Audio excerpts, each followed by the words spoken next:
by something. Something so strong where you just cannot not do it. And being compelled by love as Christians, you can be showing some kindness. You can be reaching out for others. Now, if you want your total thought, if you want your total actions, everything to be compelled by love, it's not that easy. It's not a simple one day, and I broke it down in 3 parts. First part is, you gotta get your mind right. You can't be focused on yourselves. You gotta be focused on God. You gotta know everything you do is for God. It's not for you. It's not making yourself look good. A couple weeks ago, I did a sermon. I wasn't thinking about God. I was thinking about myself. Last year, I had done pretty good for the first time. It was all about me. I wanted to look good. I didn't care about anything else. You know what God did? Knocked me right off my little pedestal. I came down hard. I had 40 seconds of absolutely nothing. On a scale of 1 to 1,000, I gave myself a negative 2. Next point, as Christians, we have to know how to reach people. You can't just, be kind. You got to go a little farther. If you want to be compelled by love, you truly got to show love of Christ. Because the thing about it, being compelled by love just isn't kindness. It's not just holding the door open. It's bringing people to Christ. It's making disciples. It's not making converters. Disciples is something that follows God. And as Christians, we have to know how to do that. Make a relationship with somebody. Get close. Invite them to church.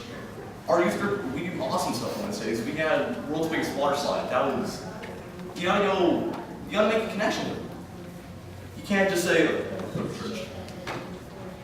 You gotta reach towards people. You gotta get them personally. Because then you'll truly connect to them and bring them to our God. Jesus Christ, when he talked, he always had a visual. When he reached people, invited them to church, he wouldn't say, hey, let's go to church. No, he'd have a visual. He would just go in depth. Because he loved us. He was compelled by love for us. He would go that extra mile. He would look stupid. By all means. People hated him just because he'd do that. He'd go the extra mile just to be compelled for us. That's awesome. It's something I want to do. So once you got your mind right and you know how to do it.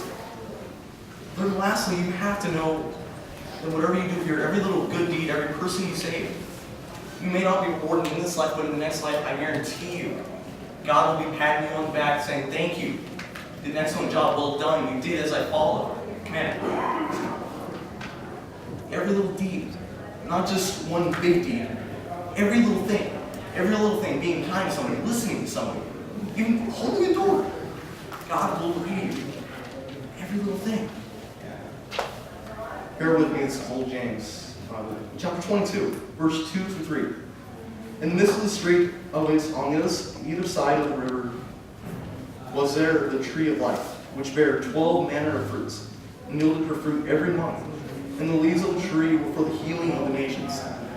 Healing of the nations. No more pain, no more suffering. Verse 3. There shall be no more curse, but the throne of God and the Lamb shall be in it, and its servants shall serve him. In the end, nothing matters. In the end, all the good deeds that we did, it's all going up there. We're not going to be repaid.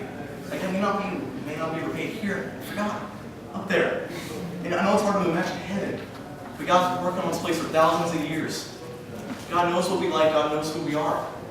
And I guarantee you, if we go that extra mile to be compelled by love for God, He will not only reward us, He will give us more than we deserve. And if that means being compelled by love and being a little humiliated, people hating you just because you want to be compelled, let it be.